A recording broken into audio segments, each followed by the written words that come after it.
Hey guys, tonight we start at the very, very beginning, like Garden of Eden level beginning. You're standing in a myth. Fig leaves rustle, snakes whisper, and somewhere nearby, two humans are about to ruin everything with one bad snack decision. Tonight, we explore how ancient stories first tangled women with desire, and how that combo has haunted, empowered, and occasionally amused the human imagination ever since. You glance around and there's Eve, barefoot and bewildered, holding a fruit that may or may not be an apple. Depending on which theologian you ask, she's either humanity's original mistake, or just the world's first woman caught in a bad PR campaign. She's blamed for everything from menstruation to death itself. One nibble, and boom, clothes, shame, exile. You probably won't survive this level of metaphorical baggage. So, before you get comfortable, take a moment to like the video and subscribe, but only if you genuinely enjoy what I do here. And as always, I'd love to know where you're listening from and what time it is for you. Drop it in the comments below. Now, dim the lights, maybe turn on a fan for that soft background hum, and let's ease into tonight's journey together. You shift forward through myth like fog through forest. The spotlight turns from Eve to Lilith, a name whispered in shadows. She doesn't show up in the Genesis text itself, but she explodes in later Jewish folklore as Adam's first wife. The one who said, "No thanks," when told to lie beneath him. Literally. She wanted equality in the bedroom. Instead, she got demonized, turned into a winged baby-snatching succubus.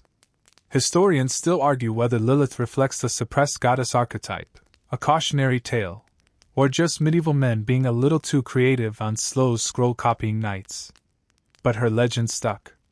A woman who claimed sexual autonomy became something monstrous.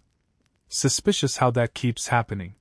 Slide over to ancient Sumer, and you'll meet Inanna, the goddess of love, war, and sweet, chaotic energy. Unlike Eve, Inanna owns her sexuality. She dances into the underworld, flirts with death, and emerges even stronger. One myth tells of her seducing a god with pure confidence and heavenly hip work. Honestly, if Beyoncé had a divine ancestor, it might have been her. The mainstream fact? Across Mesopotamia and the ancient Near East, feminine divine figures weren't just permitted to express sexuality, they wielded it. Not in whispered corners, but in epic poems and public festivals. Temples dedicated to Inanna and Ishtar included ritual sex practices meant to invoke fertility and cosmic harmony. The sacred and sensual weren't enemies. They were dance partners. You walk further and feel the desert heat shift into Nile breeze. In Egypt, goddesses like Hathor and Isis exude sensuality without shame. Hathor, goddess of music, dance, and intoxication, was said to lure gods back into balance with her joy and beauty. She threw parties so divine they reset the cosmos. That's how you know you've made it. And then there's Isis, who resurrects her husband Osiris by literally reconstructing his body, missing phallus and all. Yes, she reassembles his divine junk. You can't make this stuff up. Or rather, the ancients did, and it's surprisingly romantic in a morbid kind of way. Here's your fringe tidbit. In some versions of Egyptian myth, Isis not only revives Osiris but conceives their child Horus during the process. That means the entire Egyptian royal line traces back to a magically resurrected sex act. Neat. You now step into the glittering chaos of the ancient Mediterranean. Aphrodite rises from sea foam, dazzling and unapologetic. She is born of violence, technically, from the sea mixing with Uranus's severed bits, but she channels that chaos into charm. Love, seduction, beauty, all hers to command. But Aphrodite, too, walks a fine line. In myth, she is punished for loving too freely. Humiliated. Trapped in awkward divine love triangles. Despite being a goddess, her power is always suspicious to the men around her. Sound familiar? Across these ancient cultures, a pattern emerges. Women's sexuality is cosmic, creative, destructive, alluring, but it must be contained. Glorify the goddess, but chain the mortal. Sing hymns to fertility, but veil your daughters. It's the oldest trick in the divine handbook. Celebrate what you fear, then legislate it. And as you drift forward in time, you notice something else. Female characters in myths are either revered or reviled. Rarely both. Rarely nuanced. They're either virgins or temptresses, wives or witches, mothers or monsters. The nuance, as always, gets lost in translation. But still, you see flashes. Moments where a woman says no, or yes, or not now, and the whole story pivots.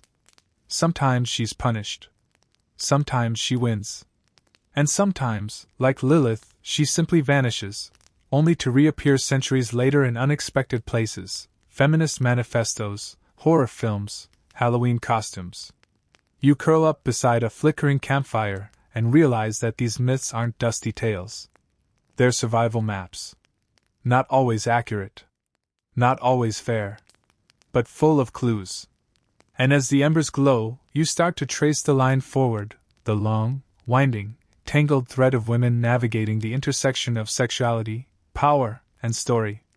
The gods may have set the stage. But the women? They stole the script. Now you're standing in the courtyard of a sunbaked city, clay bricks, buzzing flies, and a marketplace that smells like cumin, sweat, and yesterday's bread.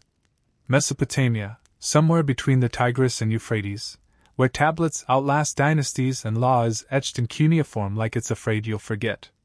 And there she is. A woman wrapped in layers of linen, her face veiled, her feet deliberate. Not because she wants to be invisible, but because visibility here is loaded. To be seen is to be categorized. Honored. Or punished. Mainstream fact, in many early Mediterranean societies, including Sumer, Assyria, and later Greece and Rome, women's sexuality was legally and socially controlled under elaborate systems of honor. A woman's behavior could make or break a family's status, and virginity was as much a financial asset as a personal state of being.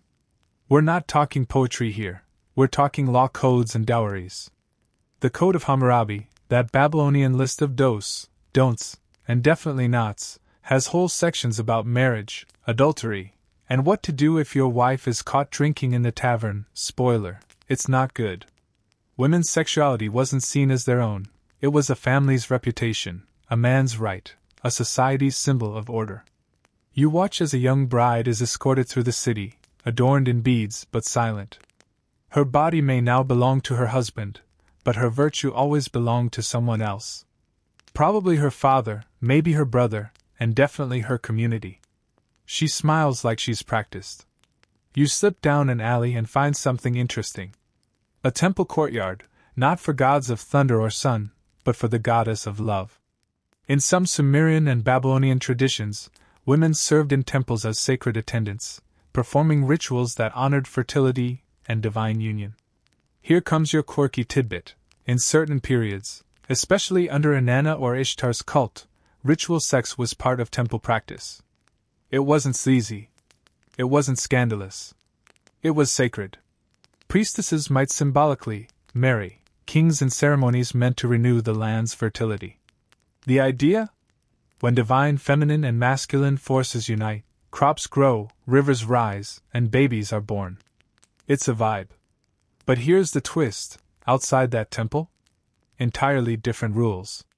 For the everyday woman, her sexual behavior could mean exile, stoning, or being thrown into the river to let the gods decide. So, yeah? Sacred on the altar. Scandalous on the street. You walk past a public square where an older woman chants a lullaby while spinning wool. She remembers a time when widows couldn't remarry without permission, when a rumor could ruin a daughter's chance at a match, when her own name disappeared the moment she said, "I do." And in ancient Greece? The tension tightens. Respectable women, gynaeks, lived mostly indoors, secluded in women's quarters. They managed the household, bore heirs, and hopefully didn't attract too much attention. Public life? That belonged to men. If a woman walked the streets alone, she might be mistaken for a hetaira, an educated courtesan, or worse, a slave. Visibility, again, meant suspicion. Historians still argue whether these boundaries were as rigid in practice as they were on paper. Some suggest elite women had more influence behind closed doors. Others point to funeral epitaphs praising women for their silence, obedience, and modest gait, which sounds like a gym class for ghosts. But always, the common denominator, women's sexuality was curated, patrolled. A woman's virtue was like a social currency that could be spent, stolen, or protected. Rarely owned. And yet, despite the veils and codes, women found cracks in the system. In Sparta, yes, that's Sparta, women had more mobility, more physical freedom, and were even encouraged to be strong and visible. Why? Because strong mothers meant strong warriors. Feminism adjacent, with a spear. You peek into a scroll being written by a Greek physician, Hippocrates, probably. He's full of thoughts about wandering wombs and how too much chastity can cause female madness. One treatment? Marriage. Or, more bluntly, regular intercourse. You try not to roll your eyes. Ancient medicine had many opinions. Not always great ones. And while you're at it, here's a real gem. In ancient Rome, upper-class girls wore a belt called the cingulum, a symbol of chastity.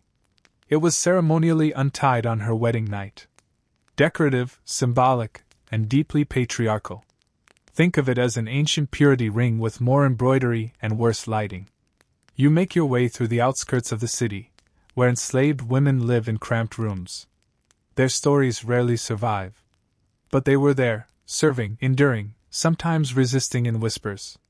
If free women were controlled, enslaved women were commodified. Their sexuality wasn't even a question of reputation, it was ownership. And that's the part many ancient histories prefer to blur. But even here, in dusty markets and under veils, there's resistance. Not always loud. Not always written. But real. A girl who refuses to marry. A wife who sends coded letters to a lover. A mother who teaches her daughter how to move unseen, to stay safe, to stay sharp. You watch them walk past, shoulders squared, eyes down, minds racing. Every day, making choices between survival and silence. Between visibility and vulnerability. Between freedom and protection. And maybe that's what stays with you most, not just the control, but the quiet defiance it produced. Because even in a world of laws and leashes, a whisper can still shake an empire. Now you're standing at the edge of a battlefield made entirely of marble and incense. Welcome to the kingdom of goddesses, where the rules shift and women don't just survive the myth, they drive it. Here, female desire isn't tucked away behind veils or cautionary parables. It's painted in broad, sensual strokes across temple walls and sky-high epics. You're in the presence of power, and she wears perfume. Mainstream fact, throughout the ancient world, goddesses weren't just passive divine mothers. They ruled as lovers, warriors, seductresses, and judges. Cultures across Mesopotamia, Greece, and the broader Mediterranean carved entire theologies around feminine divinity, where sex wasn't just allowed. It was divine strategy. You wade through rose petals and frankincense smoke into a temple of Ishtar. She's equal parts warlord and heartbreaker, the Mesopotamian goddess of love, beauty, fertility, and warfare. Yeah, this is the same deity who, in one myth, descends into the underworld, shedding a garment at each gate. Symbolic? Absolutely. Scandalous? Definitely. Strategic? Always. She wasn't losing power with each layer, she was trading it. Scholars still argue whether this descent was a metaphor for death and rebirth, a fertility cycle, or a prequel to every glam rock music video. Whatever the case, the message is clear: women's sexual expression wasn't weakness, it was mystic leverage. Step across the Aegean, and you're standing before Aphrodite, foam-born and fabulous. But here's the twist: unlike the passive goddess of love label she gets today, ancient Greeks understood Aphrodite as a force of cosmic binding. She made gods fight, kings weep, and marriages both bloom and burn. She wielded Eros like a blade wrapped in silk. But even she, despite being a literal deity of desire, gets shamed in some myths. Caught in a net by her husband, mocked for her affair with Ares. The lesson? Even goddesses get slut-shamed. Apparently, immortality doesn't come with immunity to double standards. And then, cue the dramatic entrance, you meet Athena. Virgin goddess of wisdom and war. Unlike Aphrodite, she avoids entanglement altogether. Some say it's her power move, no distractions, no vulnerabilities. Others think it was about control, about setting herself apart in a pantheon full of lusty chaos. Historians still argue whether her virginity represented purity, autonomy, or political symbolism stitched into a helmet.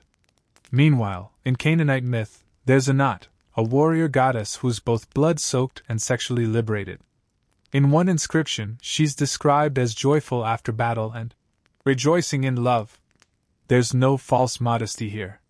Just power in all its brutal, ecstatic forms. Fringe tidbit?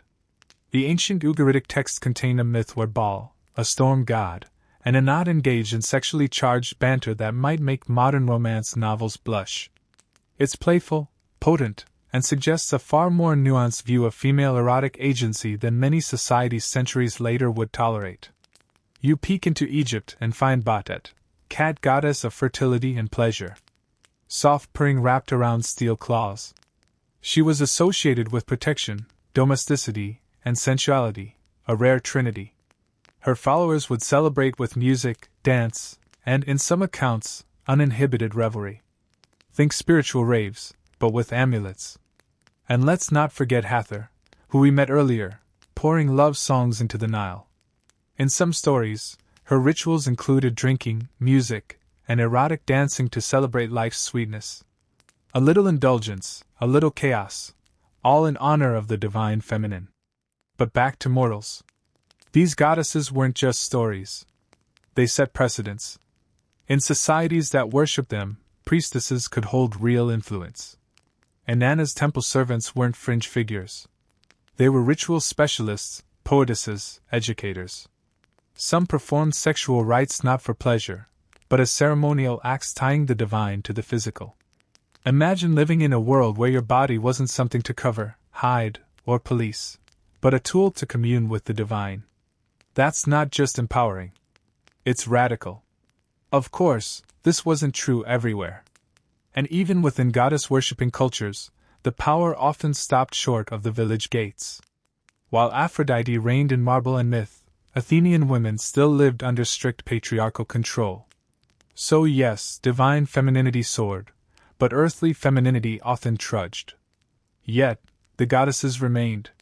Statues, hymns, rituals, all echoing a time when feminine power was sacred, sensual, and central. You sit now beside a fire pit, stories dancing like sparks in the air. Someone recites the hymn to Aphrodite, and you feel the heat of the old words.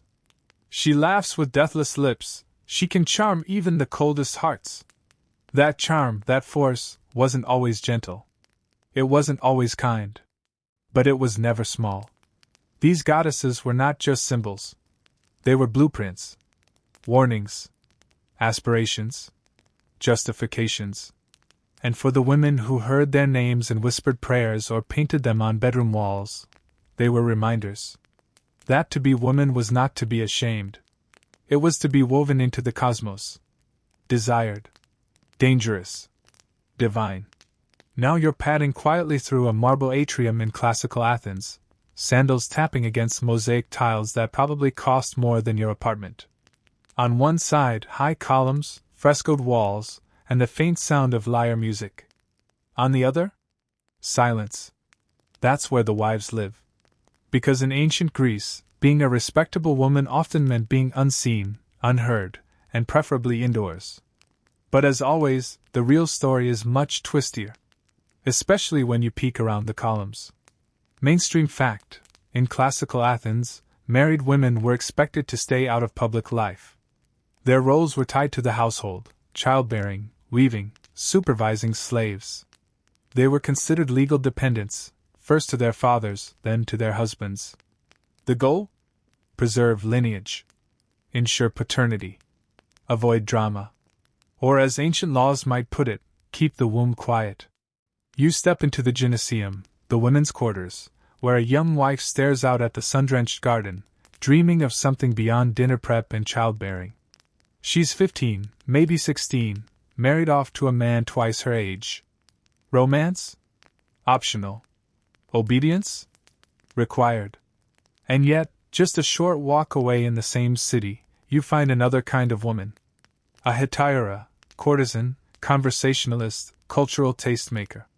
Unlike respectable wives, hetaira are educated, witty, often wealthy, and welcome at drinking parties where women technically aren't even allowed. Wild. You follow one such woman into a symposium. She's laughing, sipping watered wine, tossing clever insults at a philosopher with too much beard and not enough charm. She quotes Homer. She challenges politics. She raises eyebrows. And the men around her? Enchanted. Historians still argue whether hetaira were empowered or exploited. Some say they were pioneers of intellectual freedom. Others point out their status depended entirely on male approval, and vanished with age or scandal. But in a society that locked wives away, hetaira found loopholes in the system. Fringe tidbit: one famous courtesan, Aspasia, was rumored to be the lover, an intellectual equal, of Pericles, Athens' most influential statesman. Some say she ghostwrote his speeches. Others accuse her of corrupting the youth.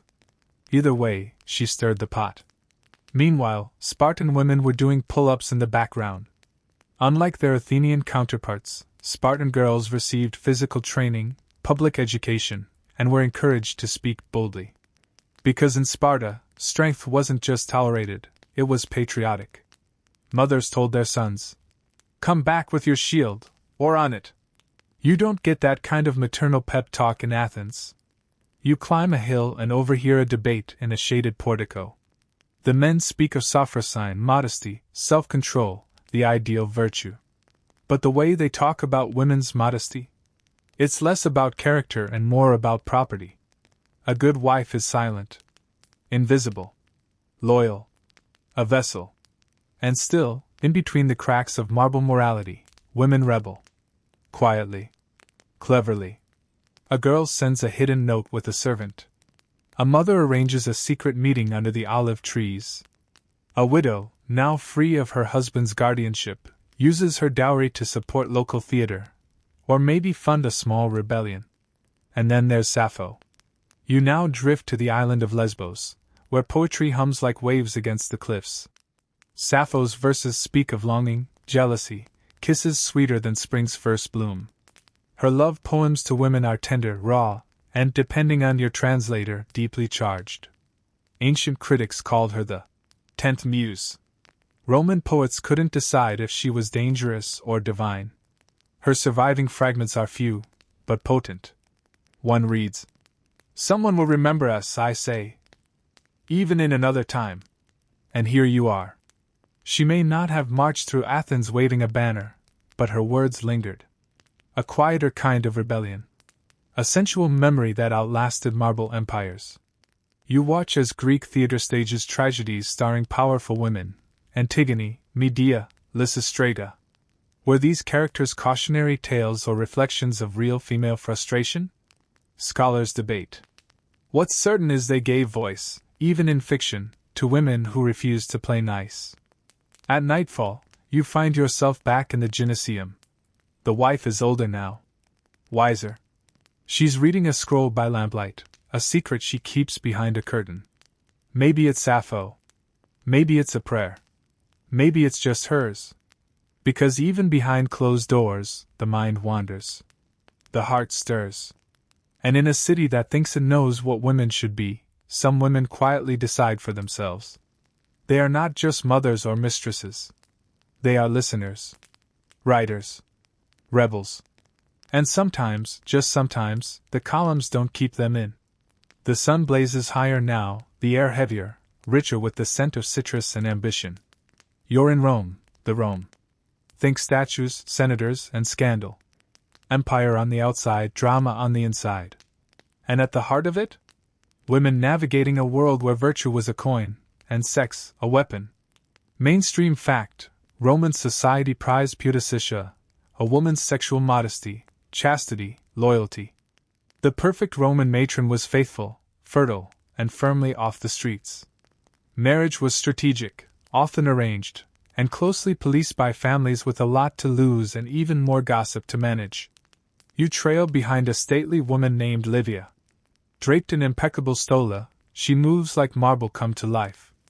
As the wife of Emperor Augustus, she is the blueprint for Roman virtue, supportive, silent, subtly powerful. But don't let the demure image fool you. Livia was a master political player, rumored to have orchestrated her own son's path to the throne. Poisoned fruit? Probably just politics. Or both.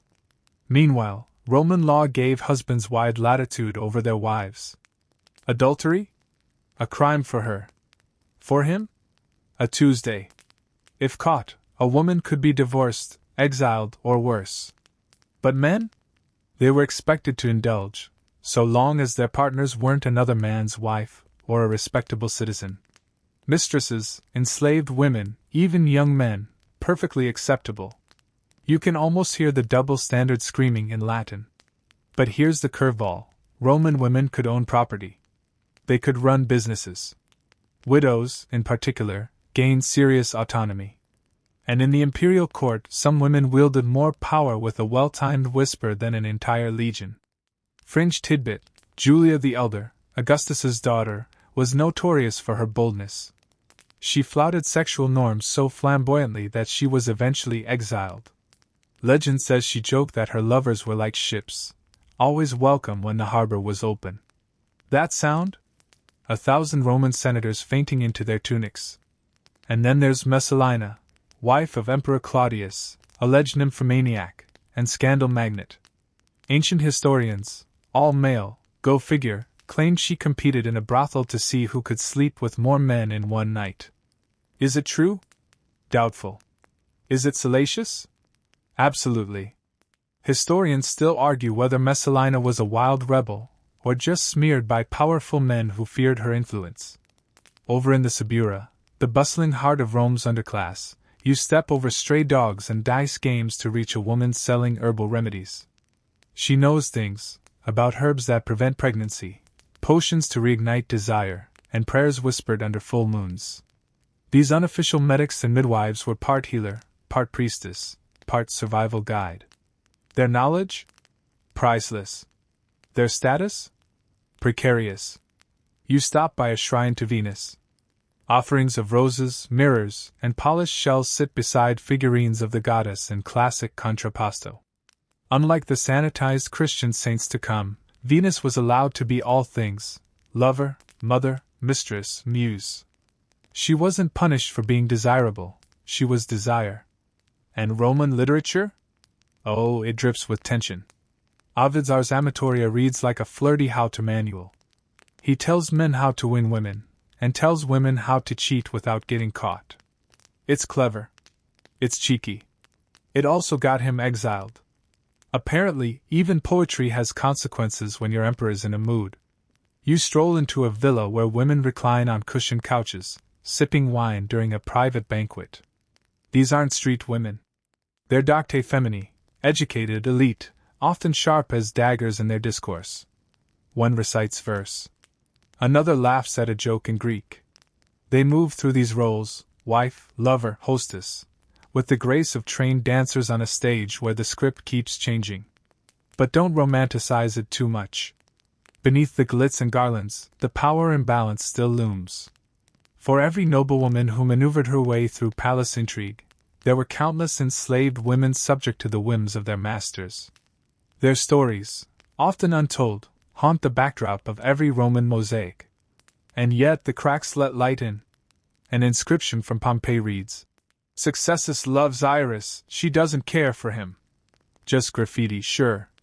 But it's also a rare, unscripted voice of a woman saying no. Even that, just no, felt revolutionary. You glance over your shoulder as dusk settles over Rome's 7 hills. The matrons head home, the courtesans emerge, the bathhouses hum with secrets. And through it all, women walk a knife's edge, navigating love, power, and survival in a city where virtue is currency and rumor a blade. They are not passive statues. They are not just scandal or silence. They are the pulse behind the palace doors. And the ones who, quietly or boldly, rewrote the rules when no one was watching. You're standing in a sunlit courtyard now, somewhere in the ancient hills of Judea. The stones are warm beneath your feet, and the air hums with scripture, law, and the crackle of very old scrolls. Here, desire is fenced in by commandments. But as always, there's more going on behind the curtain. Mainstream fact, biblical texts, especially those from the Hebrew Bible or Old Testament, contain some of the oldest written prescriptions for sexual behavior. And surprise, many of them focus heavily on regulating women. Purity laws, virginity tests, marital obligations, and punishment for adultery were not just religious guidelines, they were foundational elements of community order. You find yourself flipping through Leviticus, which reads like the world's most awkward user manual. It's got rules for everything: when you can touch someone, what animals are unclean, and what happens if you so much as consider flirting with your neighbor's spouse. And in nearly all of it, a woman's sexual activity is linked directly to male honor, property, or divine wrath. Never her own experience. But here's where it gets interesting. For every rule, there's a loophole. For every edict, a story where someone, usually a woman, bends it. Take Tamar. Not the one who was assaulted, we'll save that heartbreak for another time, but the one who disguised herself as a prostitute to seduce her father-in-law and secure her legal rights as a widow. Cheeky? Yes. Justified? According to the text, absolutely. She even ends up praised for her righteousness. Historians still argue whether Tamar was acting out of desperation, strategy, or subversive empowerment. But the takeaway? Even in a world bound by patriarchal law, some women played the game better than the men who wrote the rules. Fringe tidbit: some biblical scholars point out that the Song of Songs, that steamy, poetic celebration of love, is one of the only books in the Bible where a woman speaks freely about her desire. "Let him kiss me with the kisses of his mouth," she says. No veil. No shame. Just longing. And the kicker? It made the canon. You move from scroll to scroll, meeting figures like Esther, who uses beauty and timing to sway a king and save her people. Or Judith, who seduces and beheads an enemy general in one evening. Women whose sexuality isn't erased, it's weaponized. But it wasn't all poetic justice. Many biblical laws were brutally unequal. A woman accused of adultery might face public disgrace or death.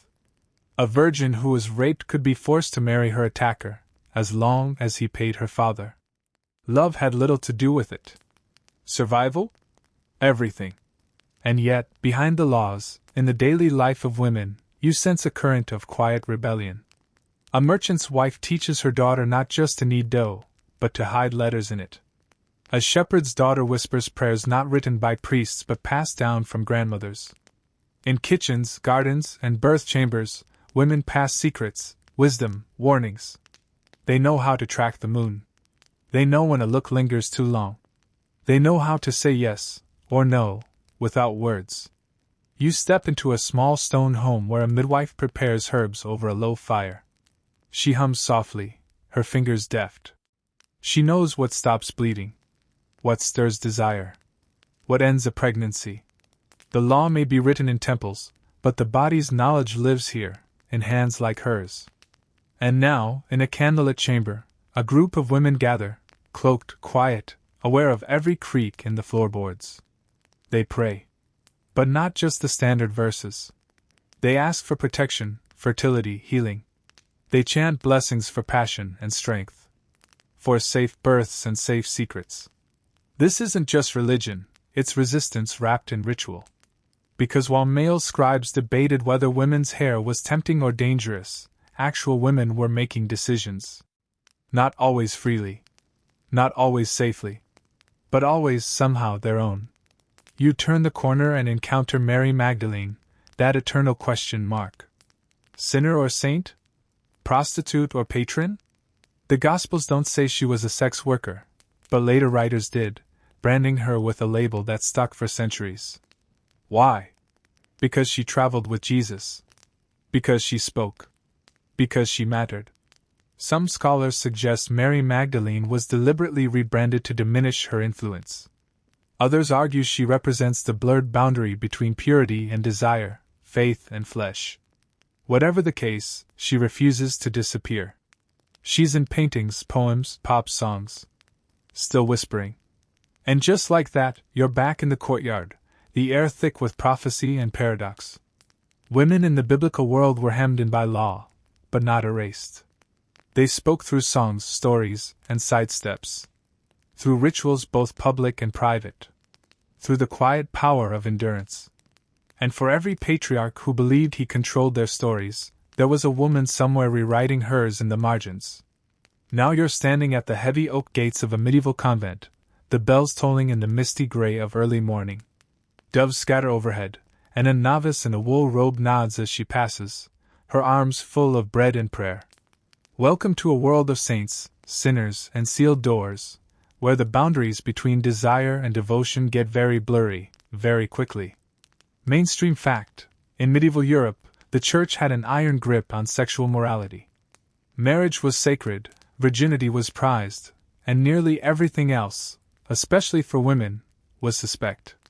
The ideal woman was a Virgin Mary prototype, obedient, modest, untouched. But spoiler alert, real women were never that simple. You slip inside the convent. Cold stone walls echo with whispered chants. At first, it seems like the perfect retreat: no husbands, no pregnancies, no male supervision. But you soon realize it's not just about spiritual peace. For many women, entering religious life was one of the few ways to escape unwanted marriages, avoid childbirth dangers, or gain education. You pass a scriptorium where a nun is copying Latin texts with exquisite care.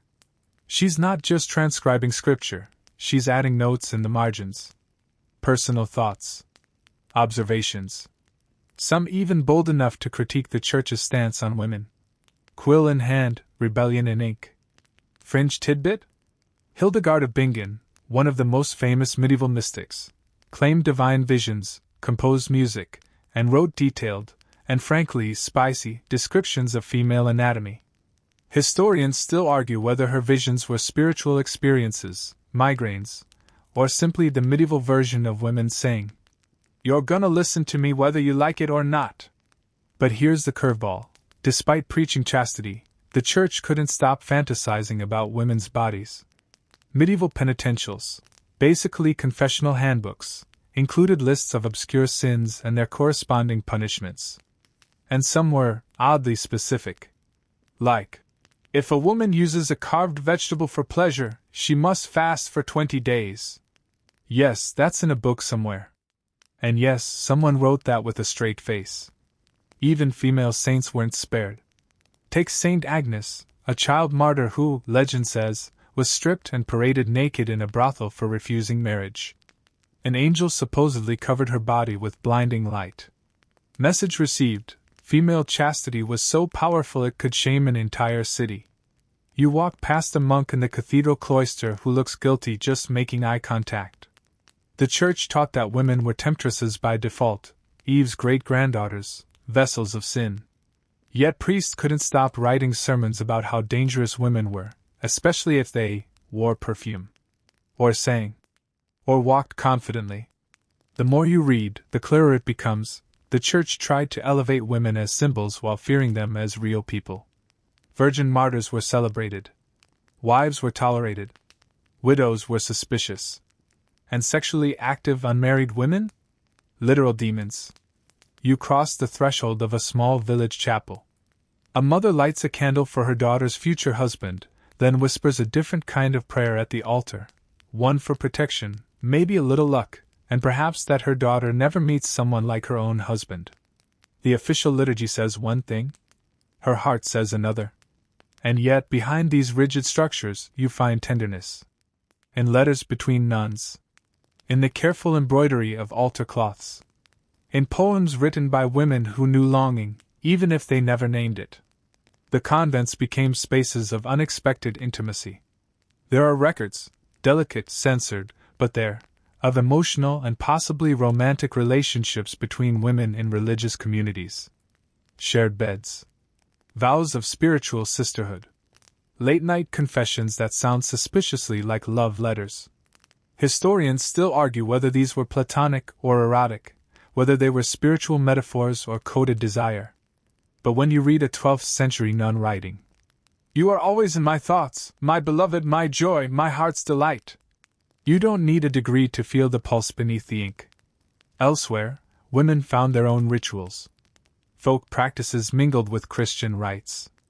A woman might recite a prayer while tying herbs into her hair for fertility, or pour honey onto a threshold while asking the Virgin for a peaceful marriage. Official doctrine? No. But deeply human? Absolutely. And then, of course, there were the women the Church couldn't place. The healers. The wise women. The midwives. Often respected in their communities, and increasingly suspected by the authorities. Because when a woman knew how to ease pain, end a pregnancy, or coax a body back from fever, she held power. And the Church? Didn't love sharing power. You pass a small pyre being built in a field. A local healer stands accused of witchcraft. Not because she cursed anyone, but because she knew things. Things men couldn't explain. Things women weren't supposed to control. It's a chilling reminder that sexual and spiritual knowledge often burned brightest just before being extinguished. But not all flames die. In the quiet of the convent, in the lull between bells, a girl writes a prayer that doubles as a love poem. In a forest clearing, a mother teaches her daughter the herbs that help and the ones that hurt. In the shadow of cathedrals, women hold on to their own truths. They may be saints. They may be sinners. But most of all, they are storytellers. And in a world that fears their voices, they find new ways to speak. You're brushing through velvet drapes now, slipping into a candlelit salon that smells like roses, old books, and something much more forbidden. Welcome to the Renaissance and Baroque eras, where corsets tighten, wigs grow taller, and women walk a line as thin as their penciled brows. Queens rule empires. Courtesans rule hearts. And in between? Women reshaping the script with every curtsy and smirk. Mainstream fact: during the Renaissance, women were still bound by patriarchal systems, arranged marriages, limited education, strict gender roles. But this era also saw the rise of powerful female figures in court, art, and behind-the-scenes diplomacy. They played dangerous games with grace and glitter. You first meet Isabella d'Este, the First Lady of the Renaissance. She commissions art, hosts intellectual salons, and negotiates treaties like it's her side hustle. Her letters reveal a woman who knows exactly what she's worth, and how to control her image down to the last embroidery thread. And just beyond her gallery, a young woman plucks a lute, her song soft, suggestive, and technically about springtime, but you feel the metaphor.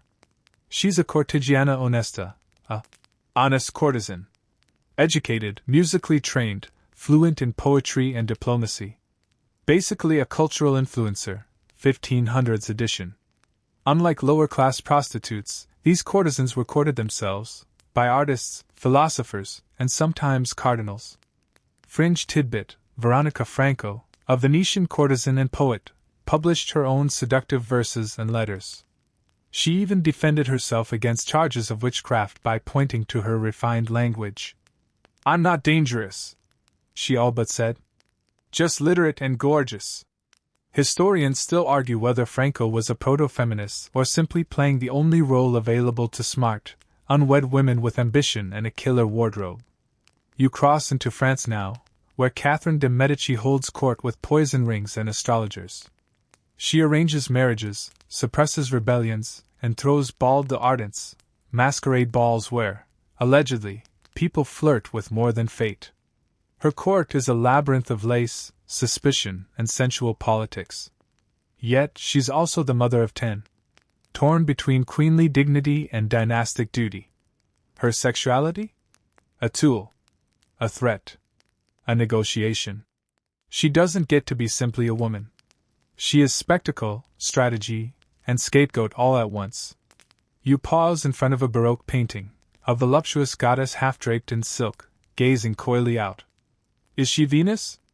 A duchess in disguise? Both? Women began commissioning portraits not just to be admired, but to assert identity. A glance, a gesture, a well-placed hand on a book or a globe, they spoke volumes. And then there's the fashion. You admire a noblewoman's bodice so tightly laced it could probably stop an arrow. Beneath all that velvet and lace is a body constantly surveilled, by husbands, by courts, by religion. But also a body learning to signal meaning through fashion, scent, and timing. A raised eyebrow could be resistance. A fan flutter? A whole thesis. You wander into a boudoir. Not scandalous, just semi-public. These spaces became informal power hubs where women influenced politics through charm, gifts, and whisper networks. Think of it as early diplomacy with a side of perfume and passive aggression. Fringe detail: some noblewomen in Italy and France held salons, where intellectuals gathered to discuss science, literature, and philosophy, under the guidance of a hostess who, surprise, often steered the conversation. It was one of the few socially acceptable ways women could shape thought, all while pretending to care about the canapés. But let's not pretend everything was fabulous. In Spain, the Inquisition kept tight control. In England, Puritan backlash loomed. Across Europe, the tension between bodily temptation and religious piety remained fierce. If a woman had too much influence, or too much fun, she might be called a witch, a whore, or a suspicious widow. All dangerous designations. Still, women maneuvered. A duchess might pretend illness to avoid consummation. A queen might hide pregnancies for political timing. A servant girl might use charms, both literal and metaphorical, to bend her fate just slightly in her favor. You sneak into a theater, where women aren't technically allowed on stage. So male actors dress as Juliet, Cleopatra, Desdemona. And yet, it's the female characters everyone remembers. Full of passion, grief, desire. It's as though, even barred from speaking, women still get the last word. And when actual actresses begin to emerge, scandal. But also, autonomy. They become celebrities. They choose lovers. Some become patrons themselves. One actress sleeps her way into a title and then refuses to apologize for it. She simply builds her own mansion and fills it with art. Iconic behavior, really? Night deepens. You catch the scent of lavender and old wax as you return to a quiet chamber, where a woman writes under candlelight. Her diary contains more truth than any sermon. She speaks of love, loneliness, and the way men speak at banquets as if women aren't clever enough to understand Latin. She corrects them silently. In ink. By now, you know the rhythm. In every age, women find the margin and expand it. With silk and sharp tongues. With lullabies and letters. They aren't free, not exactly. But they are never still. You duck beneath a low beam and step into a smoky 17th century cottage, packed with the sharp scent of dried herbs, beeswax, and something a little stronger. A kettle hisses quietly on the hearth. There's a worn stool near the fire where a woman sits, grinding roots with calloused hands. She knows how to stop a fever. She knows how to end a pregnancy. And she knows exactly who might accuse her of witchcraft if she cures the wrong person. Mainstream fact: in early modern Europe, the intersection of sexuality, medicine, and control often played out through persecution. Women who demonstrated sexual autonomy, midwifery skill, or knowledge of reproductive health frequently found themselves labeled witches, especially during the height of the witch hunts from the 15th to 18th centuries. You pull your cloak closer as the wind howls. Outside, the church speaks of sin and submission. Inside, this midwife mutters charms handed down through centuries. Some are Christianized. Some predate the saints. All of them are suspect to someone. You leaf through her worn notes, recipes for love potions, menstrual teas, and quiet herbs, for women who can't afford another mouth to feed. She keeps no husband. That's part of the problem. An unmarried woman who knows her own mind. Dangerous. Fringe tidbit: there's a 17th century record of a woman arrested for dancing naked in moonlight to improve fertility. Historians still argue whether it was a fertility rite, a mistranslation, or simply neighborly envy in action. Whatever the truth, the woman was whipped. Because let's face it, empowered women were always an easier scapegoat than explaining why someone's crops failed. You cross into Germany, where the infamous Malleus Maleficarum, the hammer of witches, declared that women were more prone to witchcraft due to being weaker in faith and more carnal in nature. That book sold like hotcakes. Comforting, isn't it? Blame a woman's libido for demonic possession. Problem solved. But this wasn't just religious hysteria. It was social strategy. Midwives, healers, widows, and sex workers had one thing in common: independence. And when power structures felt threatened, those women became targets. You pass a pillory in a market square. A woman's tied up for gossip. Not stealing. Not violence. Gossip. Public shame, controlled through spectacle. And who's gathered to watch? Everyone. Because punishing women's voices was communal theater. But even through this climate of fear, women held knowledge no priest could replicate. How to massage a breech baby. How to predict ovulation using the moon. How to coax a lover's return with a pinch of salt and a ribbon in his shoe. Were all these practices effective? Not always. But they gave women some sliver of control in a world designed to strip it away. In England, you trail behind an herbalist named Mary who sells pennyroyal behind the churchyard. She knows which girls to trust. She knows how long to boil the leaves. But she also knows how fast the rumor can spread. So she smiles. She keeps records in code. She says prayers out loud and whispers the real ones under her breath. One client comes with tears. Another with coins. A third with silence. Mary never judges. She's seen it all. Teenage lovers. Married women. Widows who swore they'd never fall again. Her room holds more secrets than the confessional booth down the lane. You pass into France during the reign of Louis XIV. While the court busies itself with powdered wigs and carefully arranged affairs, the peasant women double-wrap their skirts when visiting the Fizes d'Anges, the angel maker. An underground network of women performing abortions, risking imprisonment, or worse. Historians still argue whether these practitioners were viewed as helpers or pariahs. The reality? Often both. They saved lives and ended them. Sometimes the same life, depending on who you asked. Either way, they were necessary. Because where there's risk, there's also desperation. You sit by a fire in Scotland, listening to ballads that speak of love, betrayal, and wild women who dance in the hills with foxes. Are they witches? Or simply women who said, no, too many times? You remember a case from 1612, Isabel Gaudy, a Scottish woman whose witch trial confessions were elaborate and strangely poetic. She described flying, feasts with fairies, and intimacy with the devil himself. Some say it was imagination. Others coercion. Or maybe, just maybe, a woman giving voice to something no one had ever asked her before, what she dreamed of in the dark. Back in the village, a girl lights a candle in secret, her palm curled around a worn amulet. She whispers a name. Maybe it's a lover. Maybe a deity. Maybe just herself, remembered. Because behind every accusation, every whispered witch, every burned record, there's a woman who refused to disappear. She may not own land, or vote, or speak in church, but she owns her knowledge. And that, in a fearful world, was magic enough. You find yourself in a candlelit chamber now, velvet curtains drawn tight, the scratch of a quill just audible over the steady tick of a grandfather clock. It's the age of enlightenment, when reason is king, liberty is trending, and wigs are truly outrageous.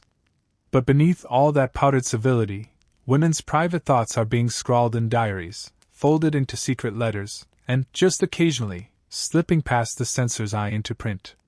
Mainstream fact: the 18th century brought revolutions of all kinds, scientific, political, and philosophical. Enlightenment thinkers like Rousseau, Voltaire, and Locke debated freedom, reason, and natural rights, usually while ignoring the half of humanity wearing skirts. Women were rarely included in official discourse, but that didn't stop them from writing, questioning, and occasionally seducing their way into the margins of history. You tiptoe into the salon of Madame Geoffrin in Paris, where velvet-upholstered chairs circle a fire, and the air hums with argument. It's mostly men, drinking, declaiming, pontificating, but here and there, a sharp female voice interrupts. Women host the salons. They moderate. They provoke. They remember what everyone else forgets. And when it comes to sex? These Enlightenment men can't stop talking about it, philosophically, of course. You leaf through Rousseau's Confessions and immediately regret it. He spills the beans on his kinks like it's an 18th century Tumblr post. Meanwhile, Kant writes about morality and duty with all the warmth of a snowman, firmly declaring women unfit for serious thought. Charming! But now peek behind the curtains. Women are writing too. Sometimes anonymously. Sometimes under male pseudonyms. Often in coded language that dances delicately around the truth. Fringe tidbit. In 1791, Olympe de Gouges wrote the Declaration of the Rights of Woman and of the Female Citizen, a feminist response to the French Revolution's bold but boy-centric ideals. She was eventually guillotined. Not for the pamphlet, officially, but still. Historians still argue whether her execution was political punishment or patriarchal panic. Elsewhere, you read excerpts from aristocratic diaries full of longing, wit, and sly eroticism. One woman writes about the freedom of thought she finds in walking alone, something still rare. Another pens love notes to a female friend, disguised as philosophy. A third describes her affair with a married man, more bored than guilty. And then you stumble upon something truly cheeky, Fanny Hill, or Memoirs of a Woman of Pleasure. Written by John Cleland, but from the perspective of a young woman discovering pleasure and survival in equal measure. It's smutty, yes, but also weirdly respectful of female desire. It was banned almost immediately, which only made it more popular. You wonder how many women read it by candlelight, hearts pounding, wondering if they were the only ones. You wander through a printing shop in London, where pamphlets flutter like scandalous butterflies. Some mock women's intellect. Others satirize sexual double standards. A few, written by women, challenge the hypocrisy directly. Most men laugh them off. And yet cracks appear. In England, Mary Wollstonecraft declares that women are not toys of men, but rational beings deserving of education and autonomy. Her book, A Vindication of the Rights of Woman, rattles the shelves. Of course, everyone focuses on her love life. Because what's a revolution if you can't reduce a woman to gossip? You pass through boudoirs, drawing rooms, libraries. Women are reading more than ever. Novels, especially. Moralists worry it'll give them ideas. They're not wrong. One woman hides a dog-eared copy of Clarissa beneath her embroidery. Another keeps a personal anatomy manual tucked under her mattress, written, she believes, by a midwife-turned-rebel. She reads it by lamplight, tracing the words slowly, learning her own body from the inside out. And still others write. You peer over the shoulder of a governess scribbling furiously at dusk. It's fiction, of course. A heroine caught between duty and desire. A few too many locked doors and throbbing hearts. But the emotion is real. So is the frustration. So is the hunger for a voice. Even paintings start shifting. Rococo canvases show women with flushed cheeks and knowing glances. Lovers meet in garden alcoves. A shepherdess raises one eyebrow at a passing priest. It's all wrapped in pastels, but the message is there: women are watching. And they're done pretending not to feel. You stroll through a country estate, where a widow gazes out a tall window with the air of someone who's survived too much to care what anyone thinks. She keeps her own money now. Chooses her guests. Walks alone at dawn. Freedom in fragments. And then it's evening again, and a girl sits by a lake, tossing pebbles into the water. She dreams of kissing someone whose name she hasn't said aloud. She knows what she's expected to become: a wife, a mother, a quiet participant in someone else's story. But in this moment, her thoughts are her own. That is the start of revolution. Not in the courts or the salons, but in the diary. The sigh. The sentence. You ease into a stiff-backed chair now, corset slightly too tight, breath shallow. But hey, you look stunning. Welcome to the Victorian era, where repression reigns supreme and even ankles cause scandal. Everything is buttoned, polished, and sublimated. And beneath it all? A volcano of repressed longing, ink-stained secrets, and soft rebellion behind closed doors. Mainstream fact: the 19th century, especially in Britain, was dominated by a morality obsessed with female purity. Sex was relegated to marriage, female desire was denied outright, and women were expected to be the ever-gentle angels of the household. But as with all tight-laced orders, the tighter the rules, the more inventive the rule-breaking. You begin your stroll through a drawing-room where women sip tea while practicing the delicate art of coded glances. Conversations swirl around embroidery, charity events, and oh, don't drop your cup, moral hygiene. But no one mentions the steamier topics that exist just beneath the surface. And yet, everyone knows. You catch whispers about the Contagious Diseases Acts, which allowed police to detain women suspected of prostitution and forcibly examine them for STIs. Never the men, just the women. It was about health, they said. Really, it was about control. Social reformers like Josephine Butler fought these laws tooth and glove, arguing they turned women's bodies into state property. You pass into a parlor where a governess reads Jane Eyre aloud. It's tame enough on the surface, until you realize Jane is all repressed passion and power just barely restrained. That bit about loving Mr. Rochester? Sure. But also, choosing herself, claiming her voice, demanding equality. Scandalous. Meanwhile, in private, women kept diaries where they catalogued loves, touches, glances, sometimes for men, sometimes not. One woman wrote simply, "I long to kiss her as I do my prayer book, softly, reverently, but with more devotion." Victorian? Very. Platonic? Not even a little. Fringe tidbit, the Boston marriage trend, wealthy women living together in emotionally, and possibly romantically, intimate relationships, flourished in this period. Historians still argue whether these were passionate friendships or closeted partnerships, but let's just say when someone moves in with a female friend for 30 years and writes her letters sealed with hair, it's more than roommates. You peer into a chemist's shop where a blushing bride is buying tonics for hysteria, which, by the way, often meant a too lively libido. The treatment? You don't want to know. Hint: Victorian doctors invented a certain device not for pleasure, but as a medical necessity. You're welcome for that awkward mental image. You walk into a photography studio. The walls are lined with daguerreotypes of women, some in mourning veils, some in nothing but shadows. Erotic photography was a thriving underground market. Carefully posed, artfully lit, and passed from hand to gloved hand like contraband poetry. Meanwhile, the corset, icon of the era, isn't just a fashion choice. It's a metaphor. Women's waists cinched down to 18 inches. Breathing restricted. Organs displaced. But also a symbol of control, poise, resistance. Some women laced themselves deliberately, defiantly. Because if they had to perform, they'd do it perfectly. And then there's the bedroom. Or, more often, the locked bureau drawer, where you find romance novels that never made it past polite publishers. Fan fiction of the 1800s. Full of long glances, bodice tension, and breathless declarations whispered across mahogany desks. Oscar Wilde, bless him, was prosecuted for his sexuality. But behind that, countless women lived quiet lives filled with longing. Some married and kept their secrets. Some stayed single and refused to explain. Some wrote anonymous essays in early feminist periodicals, questioning the nature of marriage, of pleasure, of silence.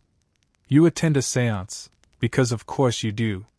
Spiritualism was wildly popular among Victorian women. It offered a rare, socially acceptable outlet for expression and authority. Channeling the dead? Yes. But also, channeling something else unspoken, a kind of feminine knowing the church and science both tried to suppress. And let's talk about hysteria again, because it's not just a diagnosis, it's a cultural obsession. Women who cried too much, laughed too loud, wanted too little or too much were labeled hysterical. And treated with everything from leeches to being locked in rooms. The fact that many of these women were simply lonely or intelligent seems to have gone unnoticed by male doctors. Funny that. Still, the cracks in the facade grow.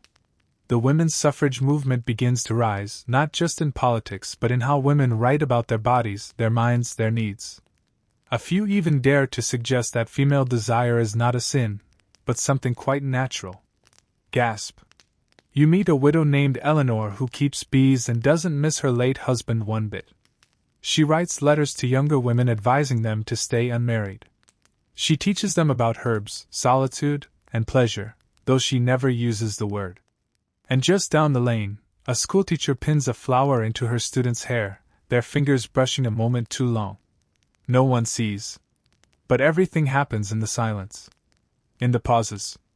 In what's not said. By twilight, you're sitting in a library that smells of dust and secrets. A woman reads poetry by torchlight. It's not erotic, exactly. But there's fire in every line. She looks up and says, "I'd like to write one like that someday." You nod. You know she will. Because even corseted rebellion is still rebellion. And under layers of lace and lace-curtained windows, Victorian women were dreaming, desiring, and daring far more than history dared to admit. The scent of salt, sweat, and damp wood hits you like a wave as you step into the hull of a ship bound for somewhere the map calls new. Empire is expanding, and with it, the systematic reshaping of bodies, especially women's, under the name of progress. This is the age of colonization, and you're about to see how sexuality, power, and race get knotted into something brutal, exoticized, and deeply unequal. Mainstream fact: during European colonial expansion from the 16th through 19th centuries, the sexual lives of indigenous women were heavily policed, exploited, and mythologized. Colonizers projected fantasies and fears onto these women, often using sexuality as both justification for domination and a tool of control. You arrive in the Americas, just as Spanish conquistadors write back home about tempting native women and their supposed lack of modesty. It's a theme that repeats across continents. When conquerors encounter new cultures, they often sexualize them. Clothing differences become signs of savagery. Female independence becomes threat. And very quickly these perceptions are folded into colonial policy. You pause beside a Jesuit missionary describing how native women must be clothed, converted, and corrected. He means baptized. He also means married off, or confined to missions, where their bodies can be surveilled along with their souls. Fringe tidbit: in some regions, indigenous women actively resisted colonization not with weapons, but by refusing marriage to colonizers, by continuing traditional healing and reproductive practices in secret, and by using spirituality as a shield. There are records of women hiding herbal knowledge and lullabies, of passing contraceptive recipes through weaving patterns. Historians still argue whether these were acts of open resistance or cultural survival, but either way, they were brilliant. You move into a West African port town. European traders come for spices and gold, and take enslaved women as concubines or wives for the season. The lines between sex, power, and violence blur immediately. You visit a slave market in the Caribbean, where women are priced not just by strength, but by breeding potential. It's stomach-turning, even before you hear that enslaved women were often forced to bear children for economic expansion. Their sexuality wasn't just controlled, it was monetized. And yet, within this horror, threads of resistance remain. You meet a maroon woman in Jamaica, part of a community of escaped enslaved people who preserved African customs in exile. She teaches her daughters secret dances, fertility rites, and the old names for body parts no white man will ever learn. Her joy is quiet, fierce, unbroken. In India, the British Raj institutionalizes the Nach girls, traditional dancers, as both alluring and dangerous. British officers attend their performances while publicly condemning them as immoral. A familiar hypocrisy. Meanwhile, actual Indian women see their social roles tightened under colonial rule, with the British favoring male-dominated interpretations of tradition to keep order. You tiptoe through a compound in Nigeria where Christian missionaries hold purity meetings for young girls, attempting to erase tribal rites of passage that once centered around sexual knowledge, menstrual rituals, and female power. What was once sacred becomes shamed. Yet behind the mission walls, girls draw symbols into the dirt and hum old tunes their grandmothers taught them. In the Philippines, Spanish friars rewrite pre-colonial myths to erase Babylon priestesses, spiritual leaders who often defied gender and led rituals. These women once wielded religious and medicinal authority. Under colonization, they're branded as witches and exorcised, because a powerful woman in touch with sexuality and spirits simply won't do. And then there's the language. You step into a European drawing room filled with explorers and anthropologists comparing native customs over sherry. They describe women as exotic, promiscuous, earthy. These terms aren't compliments, they're warnings. Colonial texts are full of descriptions that reduce women to bodies, to appetites, to conquests. Fringe detail. The term, Hottentot Venus, was used to describe Sarah Bartman, a South African Khoikhoi woman exhibited in 19th century Europe as a freak show attraction. Her body, particularly her hips and buttocks, were objectified and displayed under the guise of science. Even after her death, her remains were dissected. Today, her story remains one of the most painful examples of colonial sexual exploitation. You turn your gaze to the women who loved other women under colonial rule, sometimes cloaked in friendship, sometimes discovered and punished. Some missionaries labeled these relationships unnatural, while indigenous narratives describe them as ordinary parts of life. Whose story gets remembered? Whose gets rewritten? You watch as European women arrive in colonies, wives of officers or missionaries, who carry with them not just teacups and lace, but Victorian moral codes. They enforce these codes on local women, believing they're helping. Often, they erase centuries of nuanced, indigenous understanding of sexuality and womanhood. But not all settlers comply. One writes in her journal about a native midwife who guided her through childbirth. She describes her as gentle, wise, and knowing in ways my own doctor is not. She never tells her husband. But she dreams of going back, learning more. She can't say it aloud, but she knows the woman saved her, not just physically, but spiritually. Even in these brutally uneven encounters, sparks of connection, trust, and female solidarity exist, brief, fragile, but real. And now the ship sets sail again, the horizon shimmering with both promise and violence.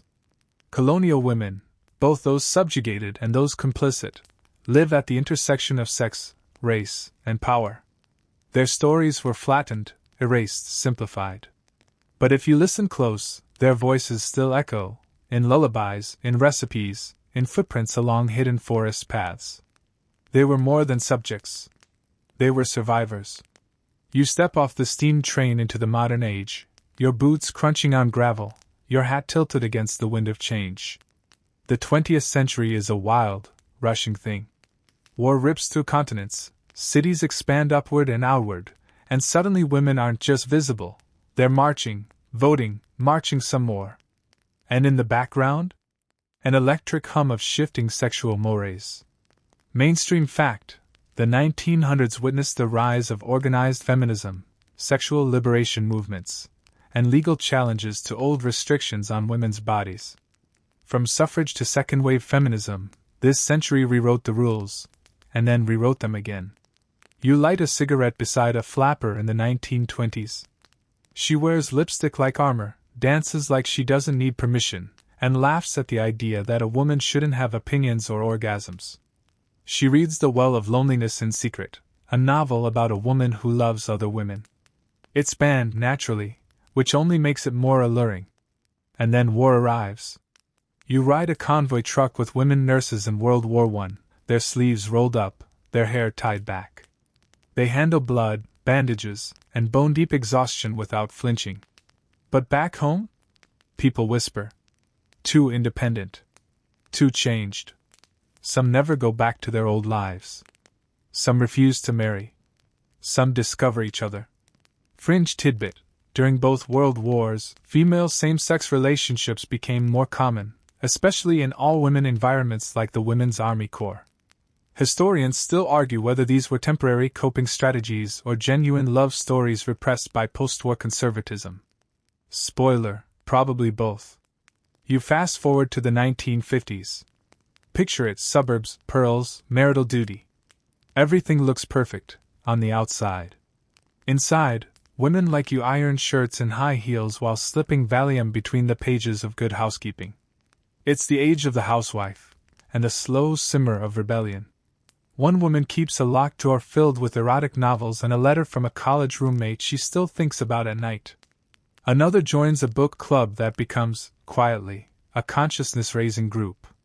They sip tea, dissect the feminine mystique, and begin to wonder aloud, what if I'm not the problem? And then, snap, it's the 1960s. Civil rights, anti-war protests, Woodstock. You're barefoot in a field listening to Joan Baez, passing a sign that says, "My body, my choice." Feminism enters its second wave, and women begin demanding reproductive rights, equal pay, and freedom from male control, in the workplace, in the home, and yes, in bed. You visit a clinic where a woman named Margaret explains how to use a diaphragm, hands shaking but voice calm. Another smuggles abortion pills across state lines. A third leaves her husband and starts teaching women's studies at a college that didn't offer it last semester. The sexual revolution explodes. Birth control becomes legal, at least for some. Open relationships are discussed in dorm rooms. Free love is the catchphrase, but not everyone feels free. Black women, queer women, disabled women begin pointing out that liberation isn't one size fits all. In a smoky basement in San Francisco, you attend a poetry reading. A woman recites a piece about her body being more than a vessel, more than a battlefield, more than a playground for someone else's pleasure. The room goes silent. And then, applause. Meanwhile, the medical world is catching up, or trying to. New terms emerge: clitoris, autonomy, sexual dysfunction, female pleasure. Most textbooks still barely mention it. But one rogue doctor includes diagrams. Another publishes a study on female orgasm and is politely shunned at medical conferences. You slip into the 1980s and 90s. Power suits. Riot girls. Zines covered in glitter and anger. One girl writes, "I kissed her and felt a thunderclap. I told no one. But I wrote it down." Another writes a manifesto about consent, desire, and the right to say yes or no without being shamed either way. Fringe detail. The 1990s saw the rise of lesbian chic in fashion magazines, models posing suggestively with each other while real queer women fought for housing, safety, and medical care. Visibility, sure, but not always respect. You flip through a teen magazine from 1997. The advice column says, "If your boyfriend wants more and you don't, just smile and explain sweetly." You laugh. And then throw it in the recycling. But now we're crossing into the early 2000s. The internet arrives with all its glory and chaos. Suddenly, women can Google anything: how to have better sex, what consent actually means, and is it normal to want more than what I've been told I can have? You read anonymous blog posts. Some are diary-like confessions. Others are furious essays. All of them are women using digital space to explore what no one dared say aloud in their small towns or families. And in the shadows, shame still lingers. Sexual violence is still widespread. Media still objectifies. Schools still teach abstinence only. But the floodgates are cracked. One woman launches a YouTube channel explaining anatomy with fruit and puppets. Another creates an app that helps track ovulation and mood. A third writes a novel about queer desire that becomes a surprise bestseller. Their mothers didn't have these tools. Their daughters will have even more. Now you sit on a rooftop at dusk, city lights flickering below. A woman beside you smokes quietly and tells you how long it took her to say she loved women. Or how long it took her to enjoy sex at all. Or how she still sometimes wonders whether she's allowed to feel pleasure, now that she's a mother. And you realize this. The modern era didn't free women, it simply gave them more maps. Some with clearer roads. Some still hand-drawn and shaky. But at least now, they're making their own. You're bathed in the soft glow of your phone screen now, notifications pinging, algorithms whirring, history updating in real time. The 21st century has arrived, bringing with it contradictions you can practically taste. Women are freer than ever, and still fighting for breath in a world that both celebrates and polices their sexuality at full volume. Mainstream fact: since the 2000s, there's been a major global push toward reclaiming female sexual agency, driven by fourth wave feminism, LGBTQ+ advocacy, #MeToo, and the rise of digital platforms. But with this wave comes backlash, surveillance, and 1,000 new pressures disguised as empowerment. You scroll through Instagram, where women post thirst traps 1 second and feminist manifestos the next. The line between objectification and self-expression? Blurred. Beautifully. Maddeningly. Sometimes empowering, sometimes exhausting. You like a photo of a woman in lingerie quoting bell hooks. It feels honest. It also feels like marketing. Welcome to the paradox. You enter a sex education TikTok stream, where 20-year-olds explain consent, pleasure mapping, and clitoral anatomy with pastel infographics and way more confidence than your high school health teacher ever had. They wear oversized hoodies and eyeliner and say things like, "You don't owe anyone access to your body, even if you kiss them first." A revolution in a 60-second clip.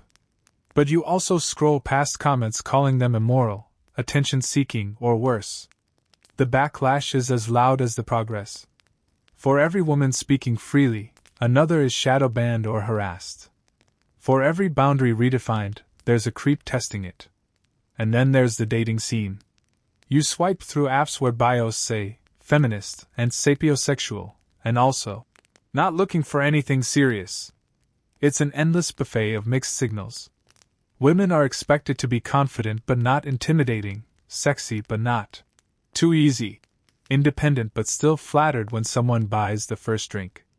Fringe tidbit: in 2021, a group of women in South Korea launched a viral protest by ditching makeup and cutting their hair short, a movement called Escape the Corset. It wasn't just aesthetic. It was a rebellion against beauty standards tied to patriarchal control. Historians still argue whether it was a fleeting trend or a lasting shift in cultural identity. But either way, it rattled the system. You step into a college classroom where students debate the ethics of OnlyFans. One says it's financial freedom. Another calls it digital exploitation. A third raises their hand and says, "Maybe it's both." You nod. The modern landscape isn't either-or. It's all of the above. You duck into a bookstore. The sexuality section is overflowing: memoirs, graphic novels, gender theory. One book explains kink as a form of healing. Another dives into asexuality. A third details the politics of interracial desire. This isn't just new information, it's validation. Lives previously erased are being written back in. Meanwhile, #MeToo rolls like thunder through every industry. You follow headlines. A producer. A professor. A politician. One after another, toppled by truth long whispered in bathroom stalls and late-night text threads. And suddenly, people are listening. You find yourself in a cozy cafe where women read essays aloud. One writes about surviving assault. Another about discovering pleasure in her 40s. A third about choosing celibacy. No applause, just nods. Understanding. A shared language of reclamation. You stroll into a pride parade. The signs say, "Love is love." But the stories go deeper.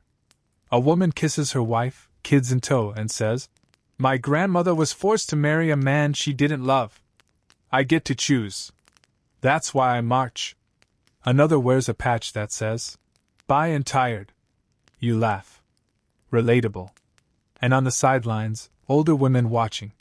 Some with joy. Some with confusion.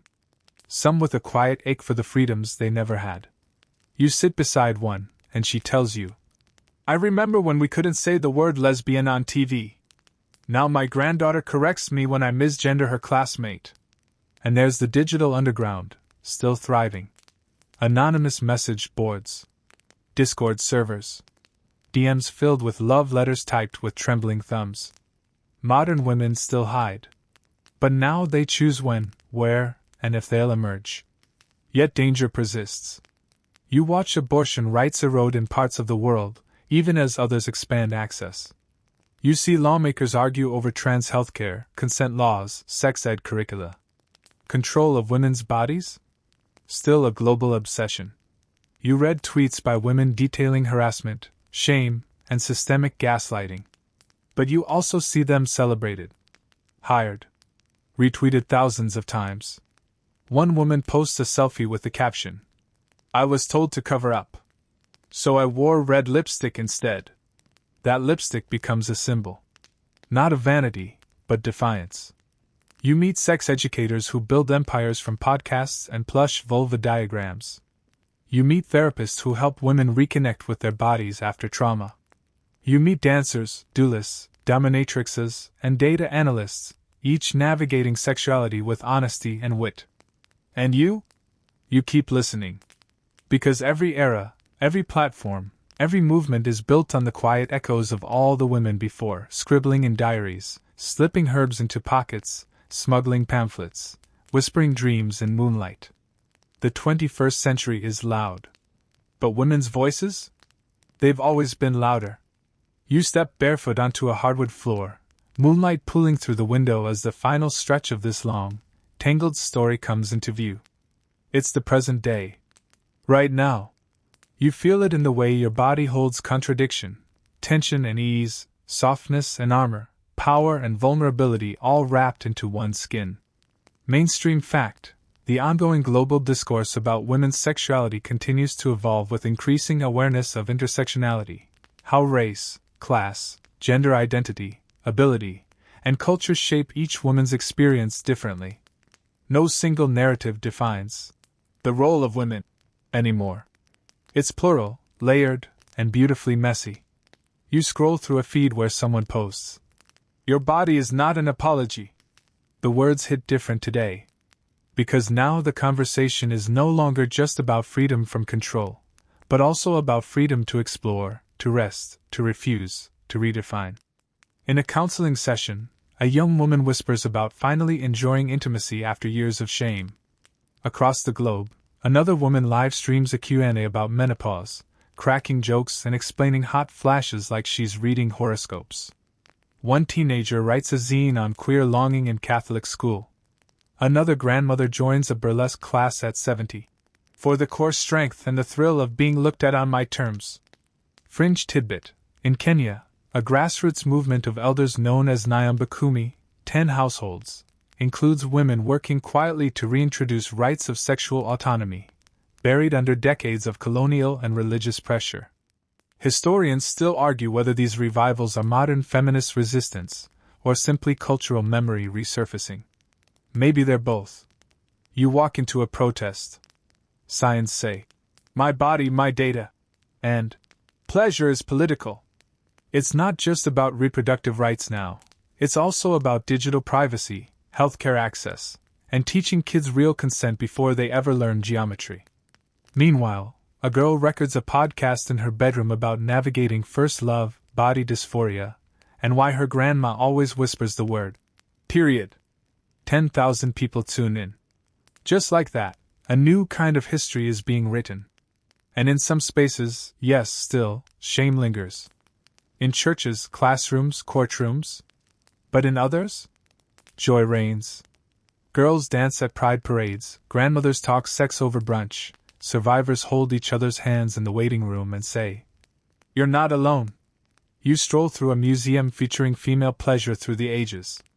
There's a sculpture of a Sumerian fertility goddess, a replica of a Victorian vibrator, a wall covered in handwritten quotes. "I am not broken. I didn't know I could want until I did. My silence was never consent." You sit in the center of it all, realizing this history was never just about sex. It was about voice, control, love, memory, and the quiet, defiant ways women refused to be erased. From ancient priestesses to digital warriors, from whispered lullabies to public testimonies, from shame-filled manuals to joyful memes, women's sexual lives have never been static. They've been a dance, a storm, a breath held and finally released. And now, the story passes to you. Not to carry alone, but to question, to reshape, to write. So now your breath slows. The room softens around you, as if history itself has dimmed its lamp and folded into stillness. You're not in ancient Mesopotamia anymore. Or a Paris salon. Or a village square where midwives whisper secrets into cloth bags. You're right here. Present. Whole. Listening to the echo of thousands of women whose names you may never know, but whose legacy shapes every inch of your skin. The air is quieter now.